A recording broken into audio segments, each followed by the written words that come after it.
Vamos a decir primero, a definir así de una manera muy somera que es un altar. Un altar es una estructura sobre la que se ofrecían sacrificios a Dios. Había tres tipos de altares: altares de madera, altares de tierra o altares de piedra. Esos eran los altares más conocidos. Fíjese que las tres son materia orgánica, ¿verdad? En la Biblia, la primera vez que nosotros vemos que alguien levantó un altar es Noé. Está la cita, Génesis 8:20, aunque no hay el tiempo para leerlo, pero cuando finalmente el arca llegó a Monte Ararat, lo primero que Noé hizo fue levantar un altar de gratitud al Señor. Abraham hizo altar para Dios, Génesis 13:18, cuando puso las tórtolas, los palominos y el fuego, la antorcha encendida que pasaba cuando él abrió los animales. Él estaba ofreciendo un sacrificio en un altar. Jacob dice, Génesis 33:20, que él levantó un altar en Betel. Entonces, el levantar altares era algo bíblico, era una costumbre. Dios le ordenó a Moisés que levantara altar para él. Éxodo 20 del 22 al 26, y Jehová dijo a Moisés, así dirás a los hijos de Israel: vosotros habéis visto que he hablado desde el cielo con vosotros. No hagáis conmigo dioses de plata ni dioses de oro os haréis. Y aquí viene la ordenanza: altar de tierra harás para mí, y sacrificarás sobre él tus holocaustos y tus ofrendas de paz, tus ovejas y tus vacas. En todo lugar donde yo hiciere que esté la memoria de mi nombre, vendré a ti y te bendeciré. Y si me hicieres altar de piedras, no las labres de cantería, porque si alzares herramientas sobre él, lo profanarás. No subirás por gradas a mi altar, para que tu desnudez no se descubra junto a él.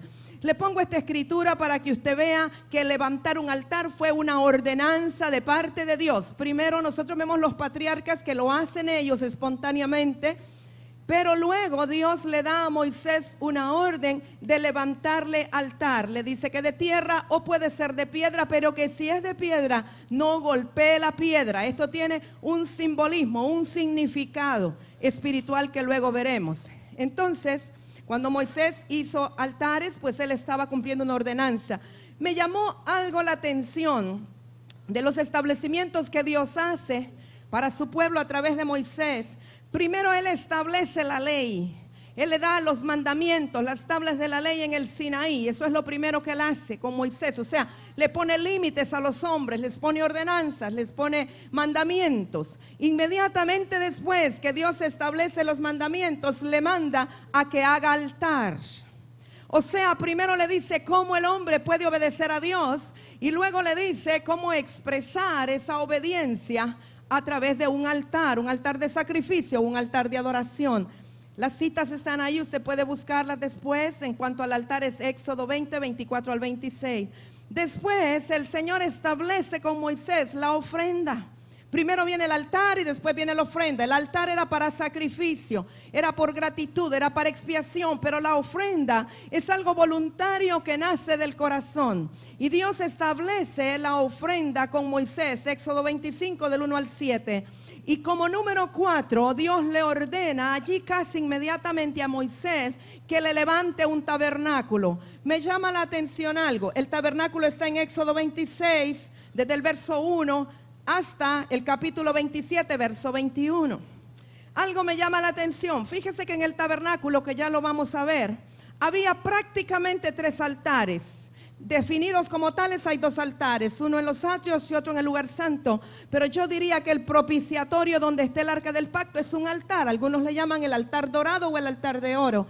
O sea que había un altar en los atrios, en el lugar santo y en el lugar santísimo. Pero Dios primero establece las ordenanzas o los mandamientos, cuyas tablas estarían luego en el arca del pacto, que está en el lugar santísimo. Luego Dios establece el altar, que estaría dentro del tabernáculo. Luego Dios establece la ofrenda, que sería llevada también. Y por último Él hace la tienda o el tabernáculo. Si nosotros lo vamos a ver del punto de vista espiritual, nosotros somos el tabernáculo. Los atrios son nuestro cuerpo, el lugar santo es el alma y el lugar santísimo el espíritu del hombre, donde habita el Espíritu de Dios. Y Dios establece primero el altar, primero el nacer de nuevo, las leyes, primero la palabra de Dios y lo último es el cuerpo. En otras palabras, usted era desde antes de la fundación del mundo, su espíritu era, su espíritu estaba y Dios lo envió y fue enseñado por Jehová, pero Él lo envía y por último Él le da un cuerpo de carne y hueso cuando papá y mamá unen el espermatozoide al óvulo. Pero Dios hace esto en este orden. ¿Qué es un tabernáculo? Dijimos que Dios le ordena a Moisés que haga un tabernáculo. Un tabernáculo podemos decir que es una tienda. Un tabernáculo es un santuario portátil que lo puede llevar de un lado para otro, que Dios le ordenó a Moisés construir. Es algo temporal. El tabernáculo tiene la característica de ser temporal. El Señor se encontraba en ese tabernáculo con su pueblo. ¿Será que era un lugar de reunión o un tabernáculo de reunión? Un lugar de encuentro divino. El tabernáculo acompañó a los israelitas en toda su peregrinación por el desierto. Estuvo con ellos todo el tiempo. Y si acampaban en un lugar, por supuesto, allí establecían el tabernáculo. Y luego, cuando se levantaban la tienda del tabernáculo junto con las demás tiendas donde cada quien se guarecía. Pero lo primero y lo más importante era el tabernáculo y luego lo ponían donde iban llegando. Y fíjese que el tabernáculo quedó en pie en la tierra prometida cuando ellos llegaron a Canaán. Y allí quedó hasta que se estableció el reino de Salomón, que se construyó el templo. Este es más o menos, este es un dibujo, pero es más o menos como se miraba el tabernáculo en el desierto. Ustedes pueden ver allí en la parte exterior donde ven como un humo negro. Ustedes pueden ver aquí, este es hermanos, el altar del holocausto o el altar de bronce donde se ofrecían los sacrificios. Más adelante por aquí estaba el lavacro o era como un lavamanos de bronce hecho de espejos, donde la gente se lavaba, los sacerdotes se lavaban antes de entrar al lugar santo y posteriormente el sumo sacerdote al lugar santísimo. Y este es el fuego, la nube que venía desde el lugar santísimo donde se esparcía el incienso. Entonces más o menos así se miraba el tabernáculo en el desierto. Este es también un dibujo, se nota, ¿verdad? Y este es más o menos el altar del holocausto o altar de bronce. Este sacerdote está allí avivando, reconstruyendo, poniendo correctamente el carbón y encendiendo el altar del holocausto. Este es como un rastrillo con el cual él pone en orden la madera, el carbón, donde van a poner el animal que va a ser sacrificado. Y esto, le digo, estaba en los atrios antes de entrar al lugar santo. Éxodo 27 del 1 al 3 es la ordenanza que Dios le da a Moisés de levantar ese altar específicamente, el del holocausto. Dice: harás también un altar de madera de acacia de 5 codos de longitud y de 5 codos de anchura. Será cuadrado el altar y su altura de 3 codos. Ese es el que acaban de ver el dibujo. Y le harás cuernos en sus 4 esquinas. Los cuernos serán parte del mismo y lo cubrirás de bronce. Por eso se llamaba el altar de bronce, aunque era un altar de holocausto. Harás también sus calderos para recoger la ceniza y sus paletas, sus tazones, sus garfios y sus braseros. Harás todos sus utensilios de bronce. Se lo voy a poner de nuevo. Tal vez usted logra ver aquí abajo, esos son los calderos para recoger la ceniza. Esto que está aquí en las 4 esquinas son los cuernos del altar.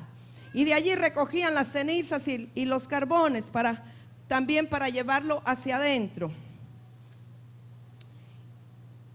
Éxodo 27 del 4 al 8, allí sigue describiendo, no se lo voy a leer porque tenemos mucho más, pero usted puede leerlo en casa. Allí sigue describiendo cómo es el altar del holocausto, cómo va recubierto, cómo tienen que ir los anillos, las varas, etcétera. Había un hueco para que donde fueran cayendo las cenizas y todo estaba perfectamente diseñado. Aquí nosotros vemos el sumo sacerdote está en el altar del incienso. El altar del incienso estaba en el lugar santo. Nosotros vemos la menorá o el candelabro que está detrás de él, el candelabro de los 7 brazos. Usted puede ver aquí la cortina con el dibujo de los querubines. Aquí está la cortina. Esta es la menorá o el candelabro, y este acá es el altar del incienso. Y aquí está el sumo sacerdote ofreciendo incienso o quemando incienso en el santuario. Eso que usted ve es un altar. Y ese es un altar de madera, solo que lo recubrían de algún metal según la instrucción de Dios, para que se hagan la idea de lo que era un altar. Aquí Éxodo, no se lo voy a leer tampoco, pero usted puede anotarlo. Éxodo 30 del 1 al 4 y luego puede seguir del 5 al 8. O sea, Éxodo 30, desde el 1 al 8, le dan una descripción de cómo es o debería de ser el altar del incienso.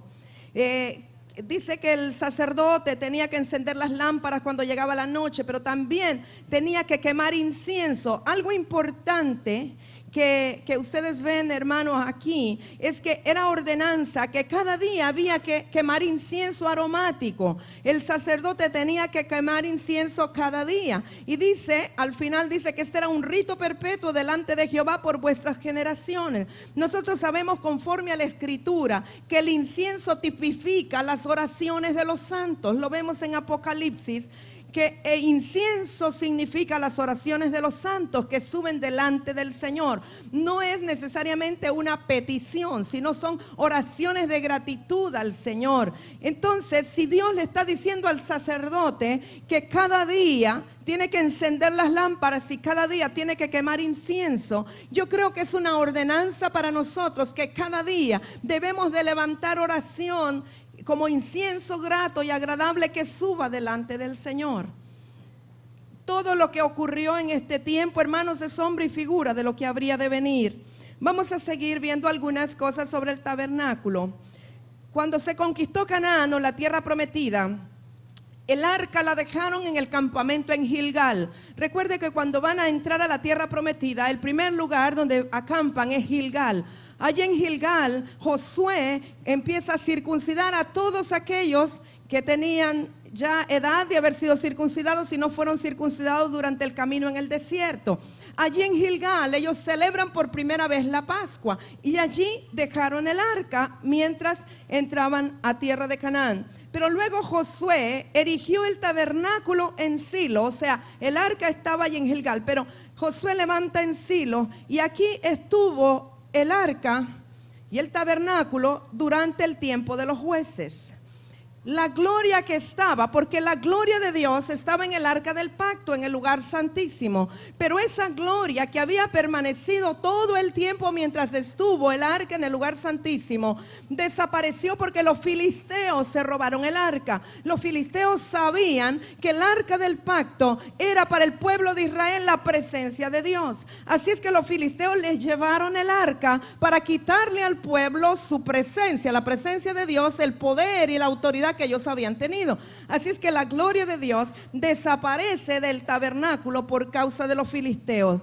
Durante Saúl fue rey, la tienda o el tabernáculo sin el arca estaba en Nob. Es un lugar, pero ustedes saben que Saúl entonces comenzó y pasó un bando a ver quién era aquel varón esforzado que se enfrentara a los filisteos, que se enfrentara a Goliat y todos los gigantes aquellos, para poder recuperar el arca y traer el arca a la tienda que estaba en Nob, para recuperar la presencia de Dios. Y ustedes saben el resto de la historia, que un hijo de Isaí, el menor que cuidaba las ovejas, fue el que se atrevió a enfrentarse a Goliat y a todos aquellos gigantes de Gad, y bueno, todo lo que ustedes saben, que derribó al gigante con una piedra. Y Goliat tenía 4 hermanos más, por eso David agarró 5 piedras por si se le levantaban los hermanos de Goliat. Y luego él recupera el arca. Entonces vemos que durante la mayor parte del reinado de David y durante el reinado de Salomón, el tabernáculo, la tienda, estuvo en el lugar alto de Gabaón. Y luego Salomón transporta la tienda o el tabernáculo al templo. Después vamos a ver lo que pasó con el templo. Ya sabemos que David no pudo construirle templo al Señor, sino que siempre tuvo el arca en tienda o en tabernáculo.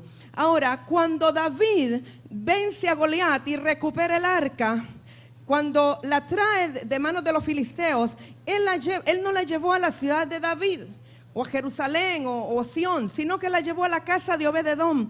Y una cosa importantísima que Dios me permita predicar sobre eso, es que cuando el arca llegó a la casa de Obed-edom, dice la escritura que hubo una bendición tan grande en la casa de Obed-edom, hubo una prosperidad tan grande, hermanos, porque la presencia de Dios en nuestra casa siempre trae bendición y prosperidad.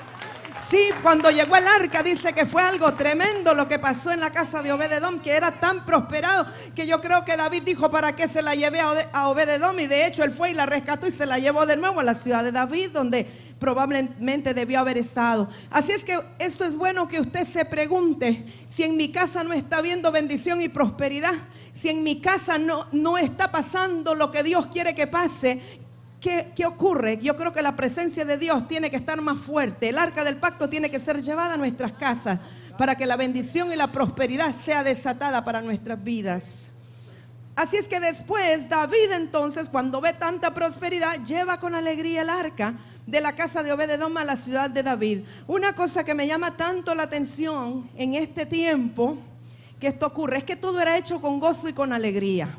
Todo era con cántico, no era como fue en el paso por el desierto. Esta era una nueva etapa. Era como ya habían conquistado Canaán, ya habían derribado a los filisteos, estaban recuperando lo que les pertenecía. Era como, bueno, ya recuperamos el botín de manos de nuestros enemigos. Dios está con nosotros, tenemos su presencia. ¿Y sabe por qué? Porque en la presencia del Señor hay plenitud de gozo.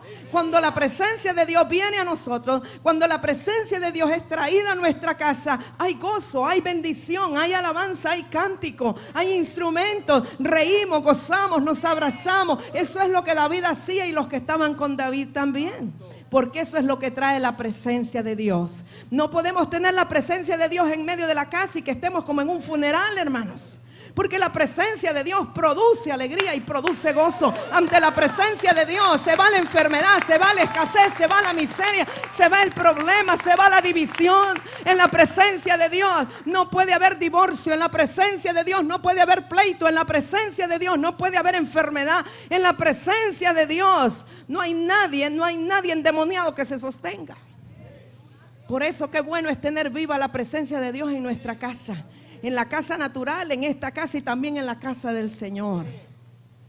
Así es que David llama a los sacerdotes, los levitas, los padres de las tribus, y les dice que tienen que santificarse todos para poder traer el arca.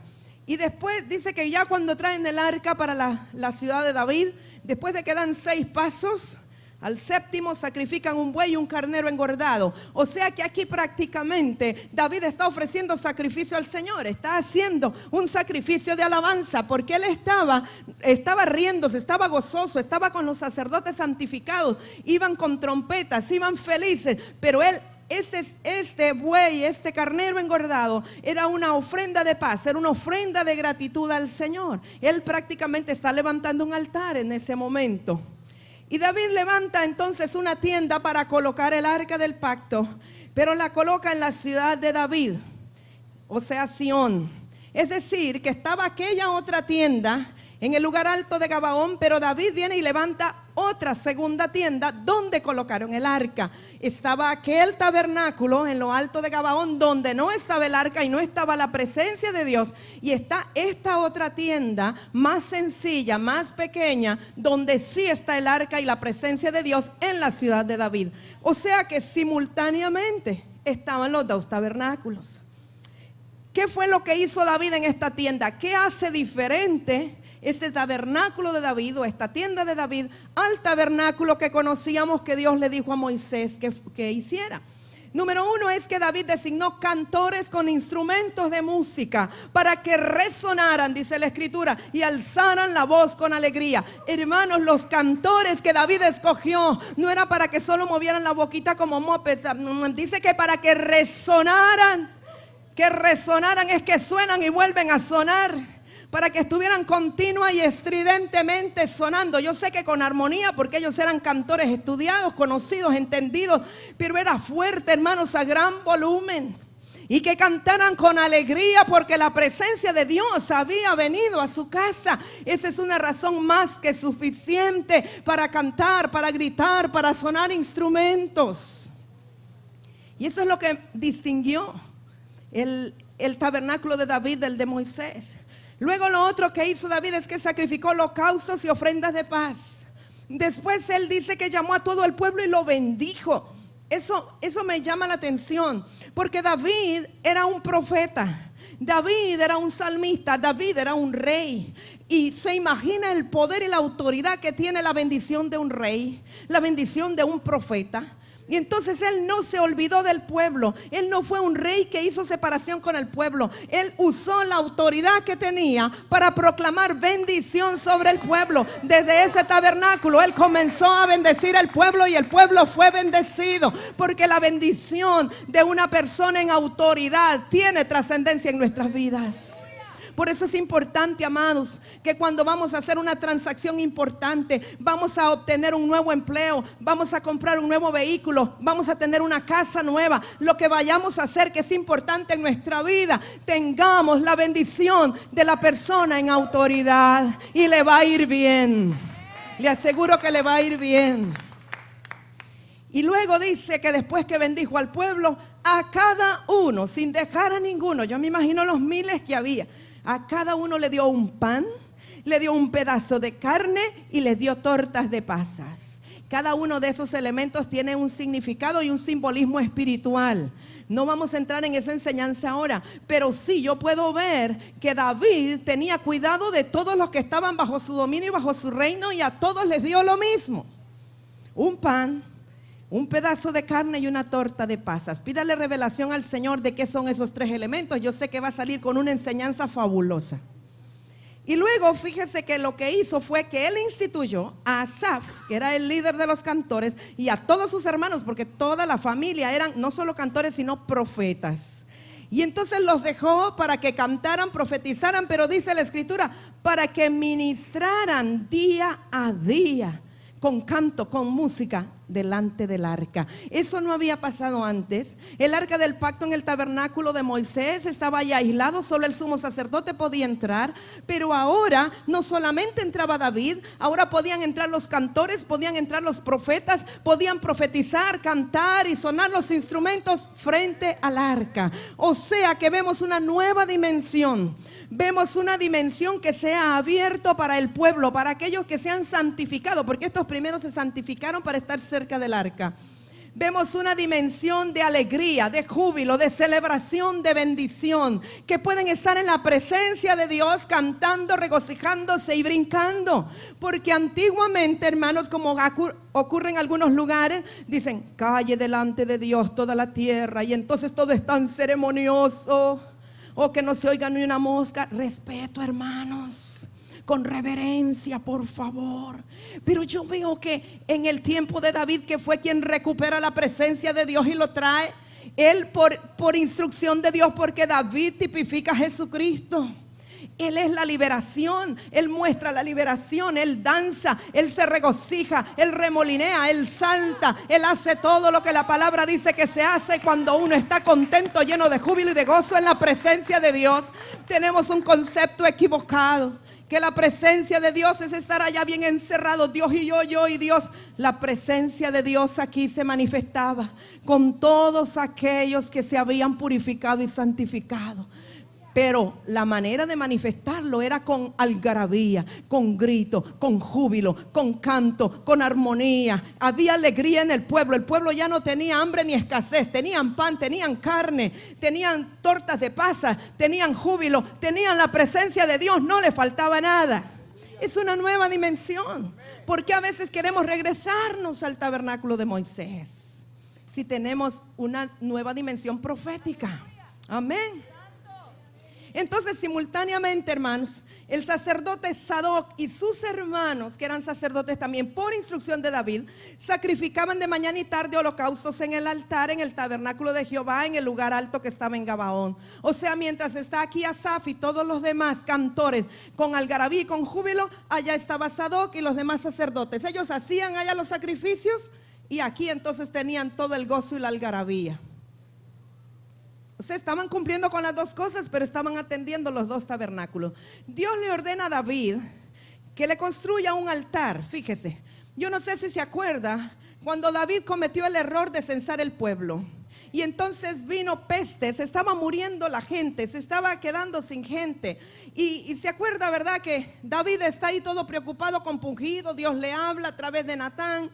Y no vamos a entrar en eso, en otro momento ya lo hemos enseñado. Pero el punto era que David quería saber qué podía hacer para que cesara la pestilencia.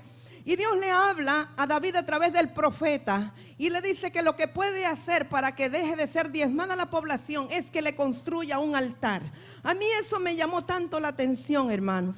Cuando hay muerte, cuando hay pestilencia, cuando hemos cometido un error que tiene consecuencia en nuestra vida ministerial, levantemos un altar a Dios. Levantemos un altar a Dios. Dios le dice, levántame un altar. Y le dice dónde específicamente. Le dice que vaya a la era de Ornán Jebuseo porque era un lugar muy alto. Y le dice, allí vas a comprar un lugar y allí me vas a levantar un altar, un lugar más alto. Y cuando David va donde Ornán el Jebuseo, Ornán, que es muy temeroso de Dios, le dice, déjame a mí, no, ¿cómo me vas a comprar? Yo te regalo la tierra, yo pongo la leña, yo pongo la piedra, yo hago el altar. Él quería ser partícipe. Ese hombre, hermanos, quería arrebatar la bendición. Qué tremendo, ¿verdad? Es como cuando uno va donde un hermano, por favor, me puede vender esto y esto para la iglesia. No, por favor, llévelo, yo se lo regalo. ¿Cómo se lo voy a vender si es para el Señor? Pero David le dice, no, Ornán, no daré a Dios ofrenda que no me cueste nada. Si tú me lo regalas, si tú me regalas la tierra y me pones la piedra y el altar, y entonces ¿qué voy a hacer yo? Me tiene que costar. Véndemelo por el justo precio, que yo estoy dispuesto a comprarlo, estoy dispuesto a pagarlo, porque yo soy el que tengo que levantarle altar a Jehová, porque yo soy el que he fallado. Así que David le compra a Ornán por 600 siclos de oro el lugar donde le va a edificar el altar por orden de Dios. David levanta el altar y allí comienza a ofrecer holocaustos y ofrendas de paz para reconciliarse con el Padre. ¿Alguien puede recordar qué pasó en el monte Calvario, en el monte Gólgota? ¿Quién fue el sacrificio y el holocausto para que hubiese reconciliación de la humanidad? Jesucristo. Él es el cordero que fue ofrecido en un altar. Y ¿sabe lo? Me impresiona que al igual que hizo Dios con Elías, también a David le respondió con fuego en el altar. Cuando él comenzó a ofrecer holocaustos, descendió fuego. Dios le respondió con fuego. Y a partir de ese momento, David ofreció sacrificios allí y no en Gabaón. Él tenía temor y dijo, ¿qué voy a ir a hacer allá a Gabaón? Mejor me quedo aquí me fue bien. Y él entonces, a partir de ese momento, ya los holocaustos y los sacrificios no son en la tienda que estaba en Gabaón, sino que allí en el altar que levanta para Ornán Jebuseo, en el lugar de Ornán Jebuseo, levanta para Dios, él comienza a hacer sacrificios también. Ahora, después del tabernáculo de David, viene el templo de Salomón. Sabemos que David decía, no puede ser que yo tenga una buena casa, que tenga un palacio y que mi Dios no tenga una casa donde estar, y que el arca esté en una tienda de campaña tan pequeña todo el tiempo, así yendo de lugar a lugar. Tiene que tener un lugar fijo. Y sabemos que David comenzó a colectar de todo el pueblo, ¿verdad? Las piedras preciosas, el cemento, la varilla, la vigajache, todo lo que necesitaban para hacer el templo. Pero Dios no se lo permitió. Inclusive le manda a decir a través del profeta Natán, no serás tú el que me levante templo, sino uno que nacerá de ti. Pero cuando el profeta le está diciendo, en tu descendencia vendrá uno que levantará el templo y permanecerá, estaba hablando de Salomón, pero proféticamente está hablando de Jesucristo, el que será el templo eterno que permanecerá para siempre. Él es el templo. Nosotros vemos después que Jesucristo les dice a aquellos que lo perseguían, hay tantos años ustedes para construir el templo, y yo en 3 días, les dice, aunque ustedes lo derriben, en 3 días lo levantaré. Y nadie entendía de qué estaba hablando, pero estaba hablando del poder de la resurrección. O sea que en este sentido, la profecía que era para Salomón era para Jesucristo. Así es que en el templo de Salomón fue un edificio pues destinado al culto a Dios. David, que se había propuesto reemplazar el tabernáculo por ese edificio permanente, pues ya sabemos, reunió casi todos los materiales. El templo de Salomón comenzó a ser edificado en el año 4 de Salomón, de su reinado. Todos saben, ¿verdad?, que Salomón era hijo de David y Betsabé. Entonces a él le correspondió el edificar el templo para que ya el arca no estuviera en una tienda, en un tabernáculo, sino en un edificio permanente. Y fue levantado ese templo sobre la colina de Moriah en la era de Ornán el Jebuseo. Moriah era donde Abraham había subido a sacrificar a Isaac.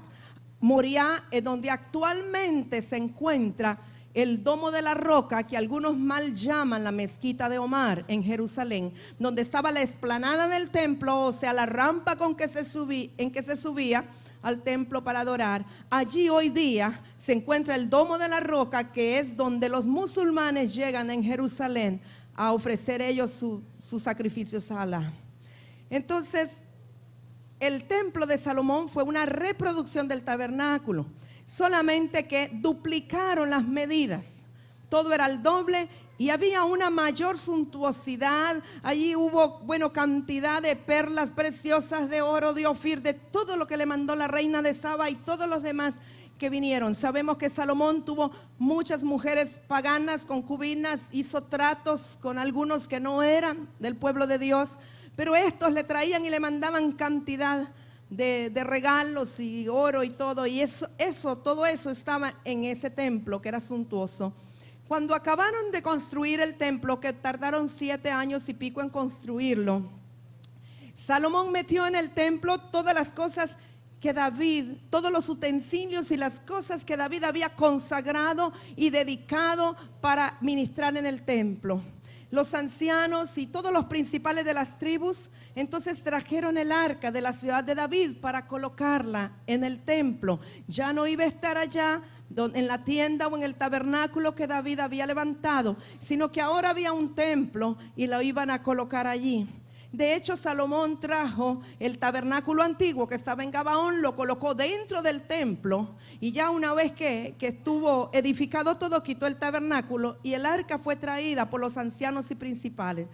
Entonces el tabernáculo de reunión y todos los utensilios del santuario fueron llevados al templo. Sacrificaron muchísimas ovejas y bueyes, sonaban trompetas. Fíjese bien, ya ahora, a pesar de que han traído los utensilios del tabernáculo de Moisés, pero han traído el arca del pacto que estaba en el tabernáculo de David, entonces ahora en el nuevo templo o en el primer templo está el júbilo y la algarabía que trae la presencia de Dios. Viene la unción de David.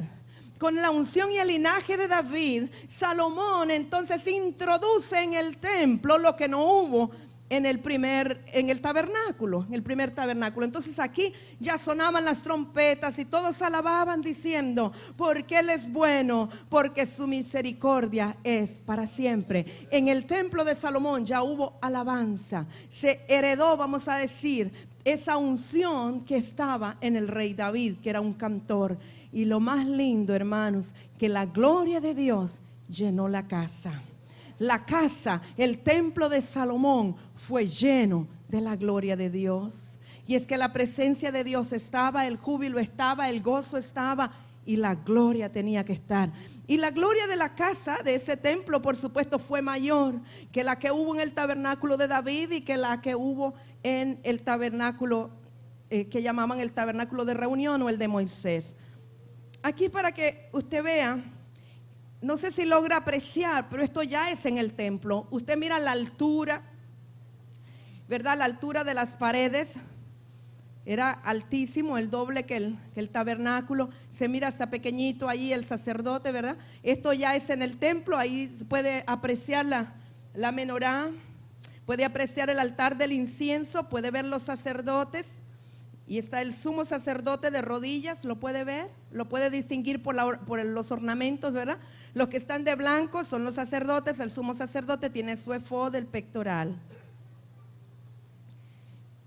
Vamos a hablar, como este tema se llama altares del templo, así a grandes rasgos. Vamos a hablar del altar del templo, tanto en el templo de Salomón como en el de Herodes. Después vamos a ver que fue Herodes reconstruyó el templo ya en la época de Jesucristo, pero ambos estuvieron en Monte Moriah. El altar que estaba en el templo El altar del sacrificio era un cuadrado perfecto, 5 metros de alto y 16 metros de ancho. Tenía dos partes principales. Estaba el altar en sí y la rampa de ascensión o de ascenso o la explanada del templo. Pero ambos, tanto el altar como la rampa, eran construidos de piedra y de tierra, porque esa era la ordenanza de Dios a Moisés de cómo construirían el altar. Y en la parte superior, en sus 4 esquinas, estaban siempre los cuernos del altar, como estuvo, ¿verdad?, en el altar del holocausto o de bronce que vimos en el tabernáculo de Moisés. Ese dibujo le va a permitir ver un poquito. Aquí usted mira la rampa, quizá la pueda observar. Esta es la rampa de ascenso, y aquí arriba este es el altar con la leña y el fuego. Ahí están todos los sacerdotes. Hay un sacerdote que usted lo ve que está como con una ánfora allí derramando el agua para la libación. No vamos a entrar en todo lo que era el procedimiento. Es bien interesante estudiarlo porque todo tiene una simbología, pero hoy vamos rápido.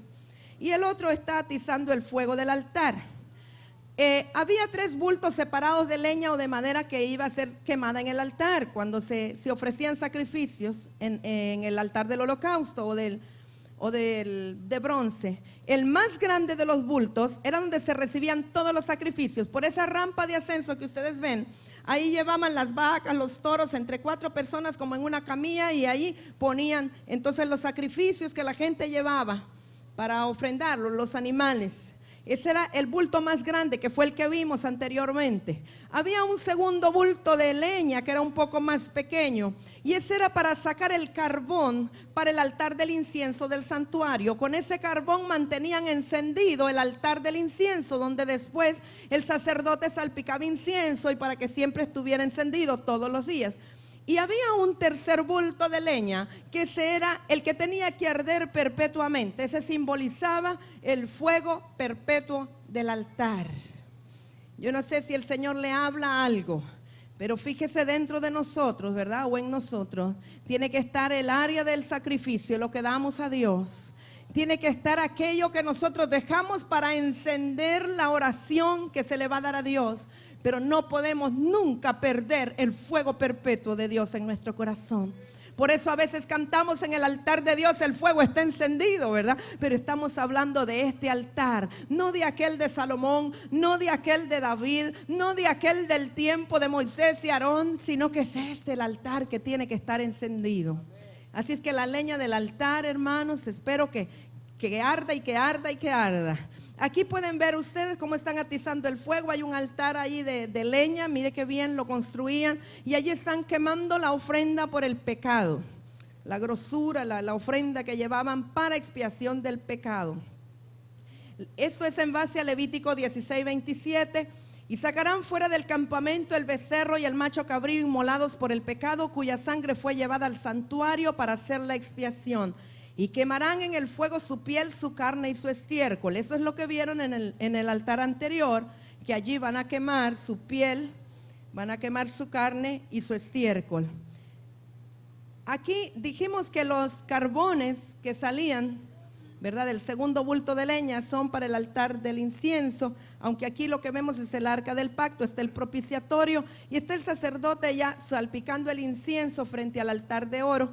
Y usted mira que hay un humo que llena. Ese es el incienso que tenía que llenar todo el cuarto. O sea, la oración tiene que llenar toda la habitación donde nosotros estamos. No un poquito, sino hasta que llene toda la habitación. ¿Qué era el servicio del incienso? El sacerdote que oficiaba el incienso entraba con el que llevaba la pala con el carbón. Recuerda que el carbón salía del altar del sacrificio, y allí un sacerdote con una pala de plata llevaba los carbones. Pero cuando ya lo iba a llevar adentro del templo, al lugar santo, cambiaba y era con una pala de oro. Pero antes de llegar al altar, uno de los sacerdotes tiraba al piso el magrefá. Le voy a enseñar lo que es el magrefá. Usted puede ve algo que está aquí tirado en el piso. ¿Sí? Ve un recipiente de metal destapado. Ok, eso no es un descuido, eso es parte del servicio en el altar del incienso. Cuando ya era tiempo y que llevaban los carbones, Entonces uno de ellos tiraba a propósito ese recipiente al piso para que sonara. Y cuando sonaba, ese se llama el magrefá. Y la razón de que eso sonara, fíjense qué interesante, era para que todos los sacerdotes que estaban afuera, al oír el sonido de que el magrefá había caído, supieran que ya era tiempo para prostrarse ante la presencia de Dios. Era un ruido, era una señal, era como que el sacerdote que estaba dentro, cuando sabía que estaba la presencia de Dios, tiraba el magrefá, caía, se abría. Afuera los sacerdotes oían, inmediatamente se postraban todos en la presencia de Dios. Yo diría hoy día, aquellos que están dirigiendo, ministrando en el altar, la adoración, la reunión, y puedan discernir y percibir la presencia de Dios, serán movidos por el Espíritu Santo para hacer un sonido, un ruido, una señal, para que los demás puedan saber y escuchar que es tiempo de postrarse y de adorar al Señor. Había otra razón por la cual lo tiraban, y es que inmediatamente que se oía ese sonido, el coro de los levitas se paraban en la plataforma y empezaban a entonar el cántico diario que los levitas cantaban en el templo. Eso es bien importante. Amados, diariamente había cántico en el templo, pero era determinado por el sonido del que estaba percibiendo la presencia de Dios. Y la tercera razón por la cual tiraba eso, el magrefá, es que el jefe, el líder de toda la asamblea, apartaba entonces en ese momento a aquellos sacerdotes que habían estado contaminados o en pecado, sobre todo aquellos que se habían contaminado con muerto.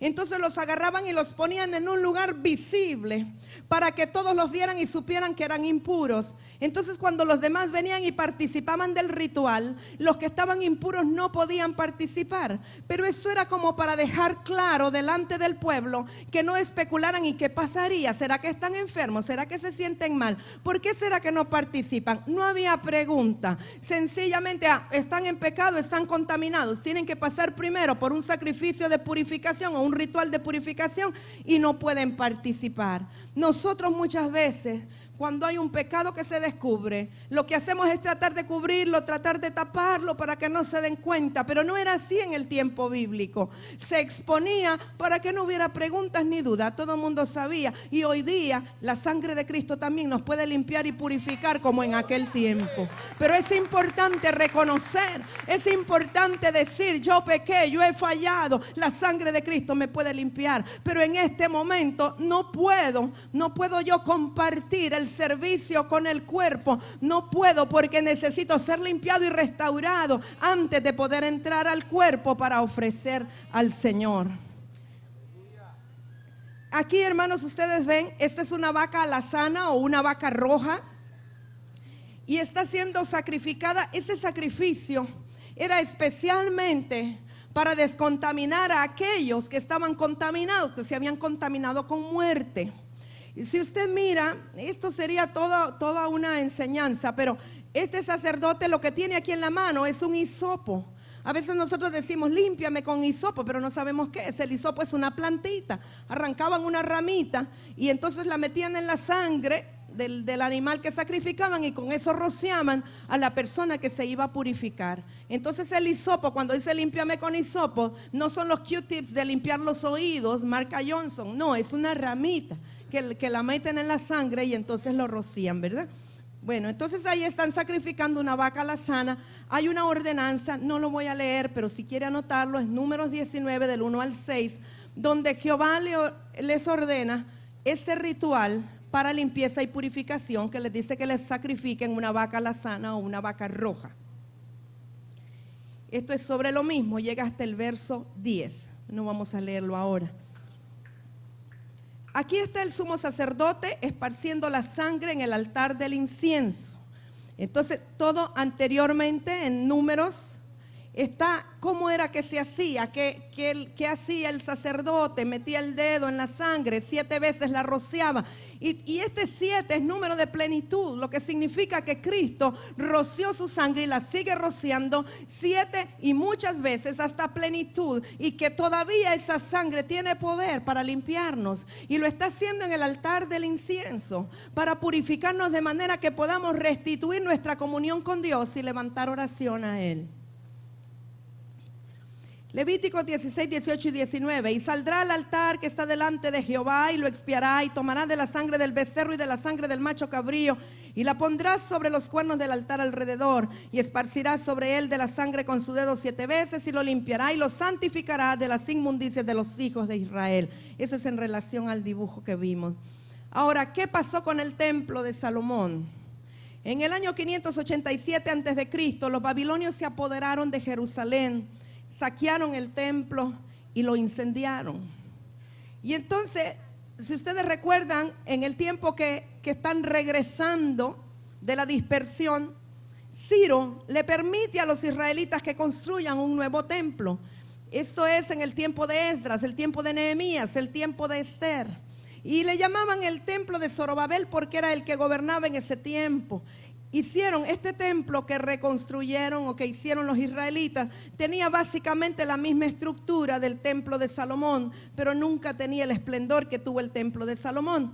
Y una cosa muy triste y muy importante es que el lugar santísimo ya estaba vacío porque el arca había desaparecido. Hermanos, algunos dicen que Indiana Jones anda buscando el arca perdida, y que yo sepa no la ha encontrado. Pero yo creo que el arca la tenemos nosotros hoy día. Yo creo que ya Indiana Jones no tiene que andar buscando nada, porque nosotros ya encontramos la presencia de Dios en nuestras vidas. El arca desapareció, y yo he meditado si Dios permitió que desapareciera. ¿Se imagina usted hoy día todavía gente que no pudiera discernir la presencia de Dios en sus vidas y siguiera adorando el arca del pacto? Porque no se dan cuenta que la presencia manifiesta de Dios está entre nosotros, que el reino de los cielos se ha acercado y vive en nosotros y vive con nosotros y está en nosotros.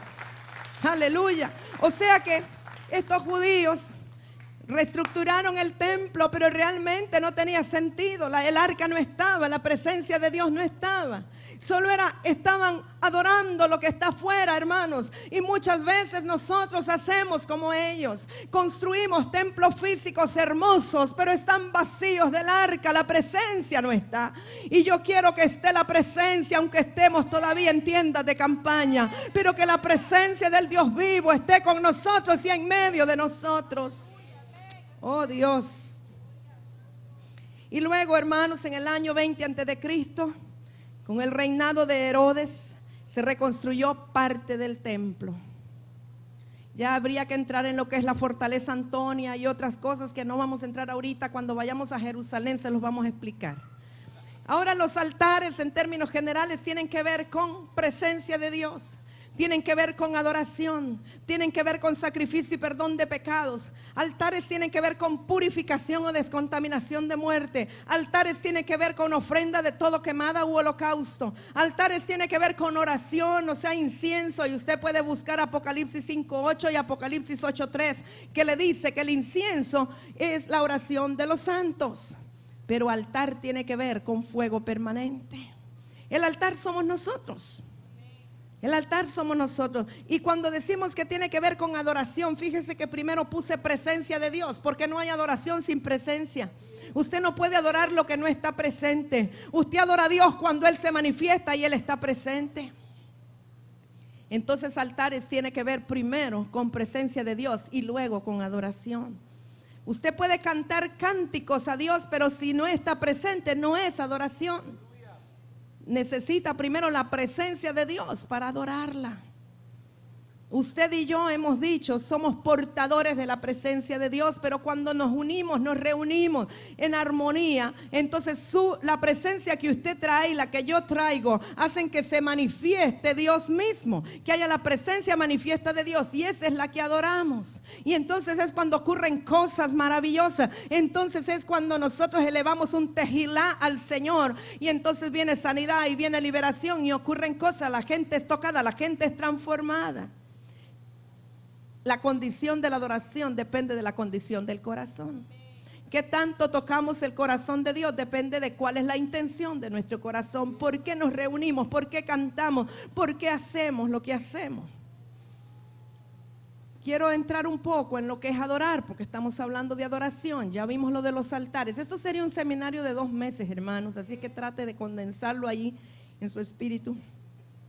La palabra adorar en hebreo, hay muchas palabras que las hemos traducido a adorar. Una de ellas es chakha, que quiere decir postrarse, rendirse, dar culto y arrodillarse. Y esta palabra que se traduce como adorar, chakha, que es postrarse, rendirse, dar culto y arrodillarse, es la que se usa en Génesis 22:5, cuando dijo Abraham a sus siervos: esperad aquí con el asno, yo y el muchacho iremos hasta ahí, adoraremos. O sea que él dijo: y chakha, volveremos a vosotros. Primera de Samuel 1:3 también se usa la misma palabra chakha.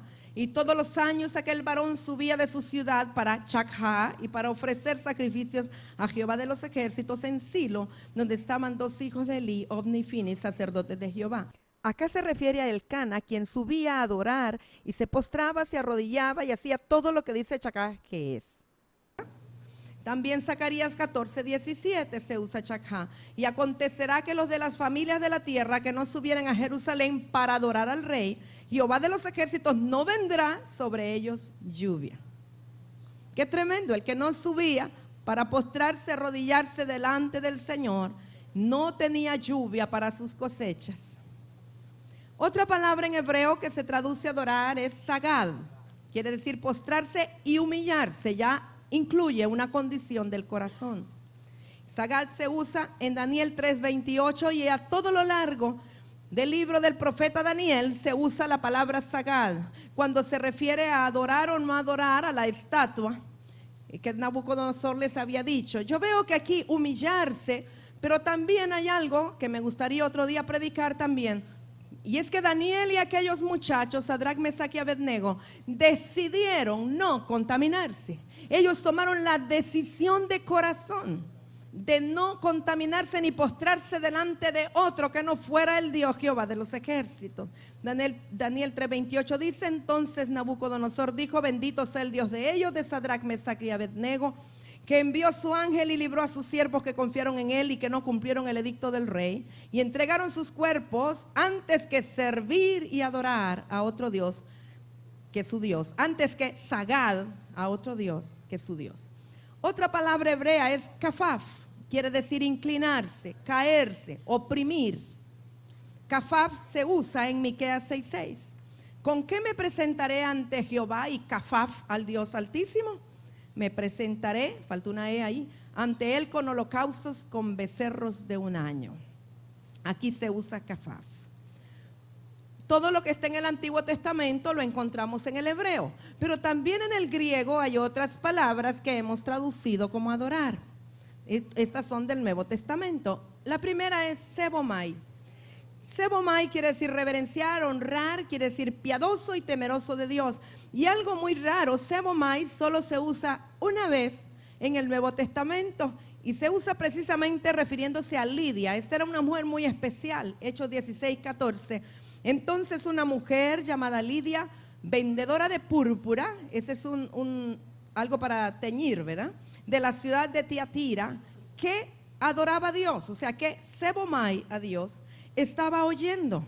Y el Señor abrió el corazón de ella para que estuviese atenta a lo que Pablo decía. Es la única vez que la palabra sebomai, traducida como adorar o que adoraba a Dios, se usa en el Nuevo Testamento. Otra palabra que es una de las más comunes que traducimos como adorar, eusebeo, quiere decir actuar piadosamente hacia alguien, aunque lo traducimos adorar. Y esto se usa en Hechos 17:23, Porque pasando y mirando vuestros santuarios hallé también un altar en el cual estaba la inscripción al Dios no conocido, al que vosotros adoráis, Eusebeo, pues sin conocerle es a quien yo os anuncio. Y otra palabra muy común, yo les puse uno nada más, pero en estos hay muchas escrituras que usan esa palabra. Proscuneo, que quiere decir hacer reverencia, dar obediencia a alguien, acto de homenaje, y lo hemos traducido a adorar. Se usa en Mateo 2:2, diciendo, aquí se refiere a los magos que vinieron del oriente o de Irak: ¿dónde está el rey de los judíos que ha nacido? Porque su estrella hemos visto en el oriente y venimos a adorarle. Entonces es la palabra proscuneo que se usa. Mateo 4:10, entonces Jesús le dijo: vete, Satanás, porque escrito está, el Señor tu Dios adorarás y a Él solo servirás. Está usando también la palabra proscuneo.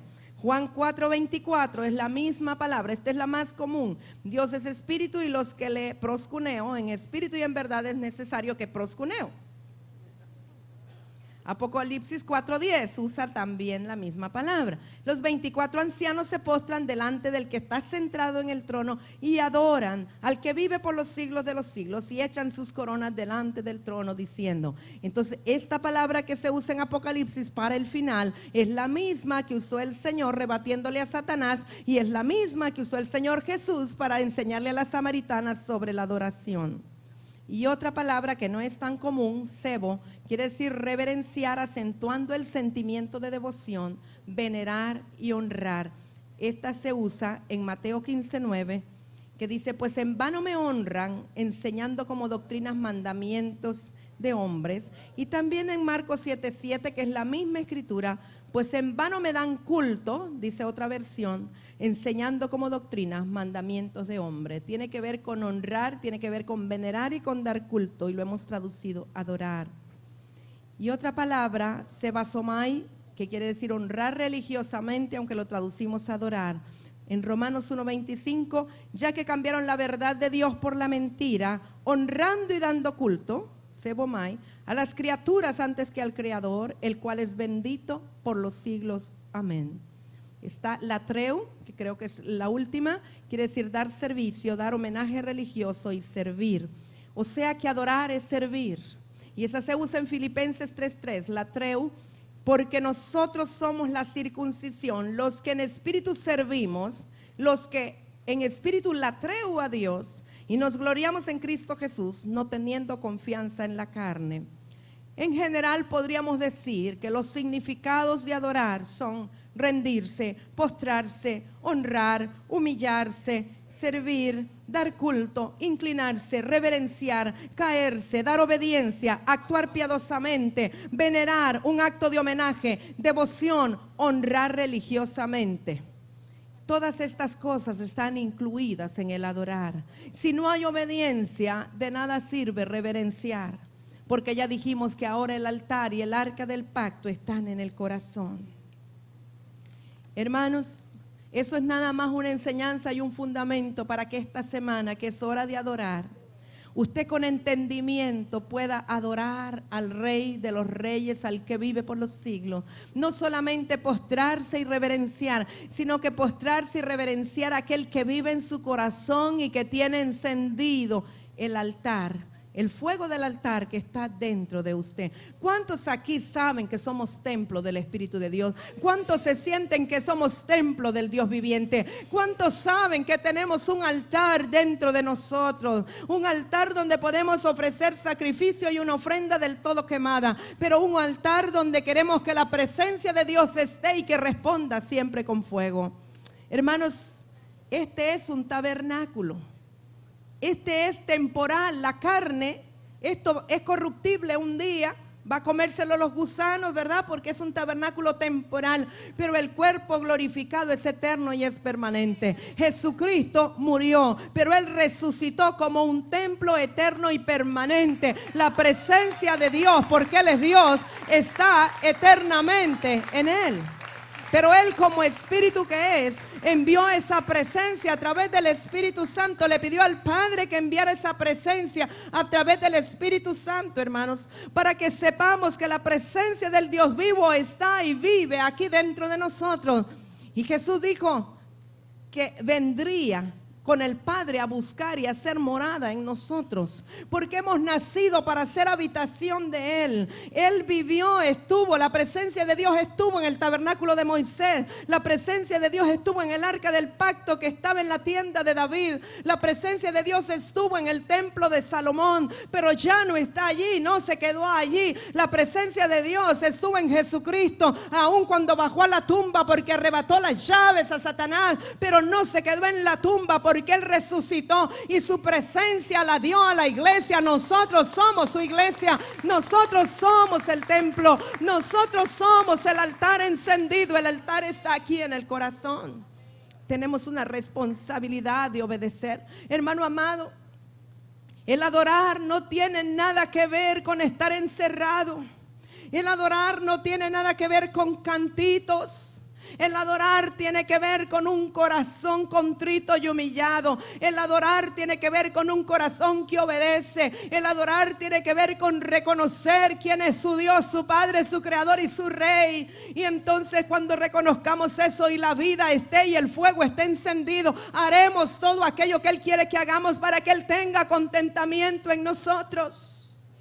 Hermanos, adorar es hacer la voluntad de Dios, hacer la voluntad del Padre. Los hermanos de alabanza, si pueden pasar, por favor, y me ayudan. Hermanos, si Dios le ha dicho a usted, como le dijo a Ananías, que vaya a la calle derecha, a la casa tal, y que le imponga manos a un hombre que esté esperando, esa es su adoración, porque usted está obedeciendo la instrucción de Dios. Pero si Dios le dice que se retire en ayuno y oración durante un mes, entonces esa es su adoración, porque está haciendo lo que Dios le dijo. Pero no pretenda usted que si Dios le dijo que se retire, quiera que los demás se retiren para que estén adorando. No pretenda usted que si Dios lo mandó a predicarle a una etnia, todos los demás hagan eso, porque su adoración consiste en hacer la voluntad de Dios. Y cada uno tiene que escuchar con claridad qué es lo que Dios quiere que se haga. Y esa será nuestra adoración. Cuando obedecemos, estamos adorando. Pero obedecemos, hermanos, a aquel que conocemos, y adoramos a aquel cuya presencia está. Y yo creo que este es un buen tiempo para reconocer que necesitamos más escuchar la voz de aquel que merece ser adorado. Yo creo que en el tabernáculo de Dios, hermanos, en este tabernáculo está la presencia de Dios. No espere usted a que desciendan nubes. La presencia de Dios está en usted y está en mí. La presencia de Dios está ahora en varios templos y en varios tabernáculos. En aquel tiempo Jesucristo todavía no había sido glorificado, y el único lugar donde la presencia de Dios estaba era el arca del pacto, una caja cuadrada, y allí estaba la presencia. Pero hoy está en usted y está en mí. La presencia de Dios está allí, está aquí. Tengo que respetar al hermano porque la presencia de Dios está en él, está en ella. No puedo hablar mal del hermano, no puedo denigrarlo, no puedo hablar palabras negativas, porque el Cristo que está en él, la presencia de Dios que está en él, se contrista. Y yo también soy atado si estoy contristando o contribuyendo a hablar cosas negativas de aquel que lleva la presencia de Dios. Todos nosotros somos portadores de la presencia de Dios. Hemos de respetar la presencia de Dios. Hemos de respetar la unción de Dios fluyendo en cada uno de nosotros.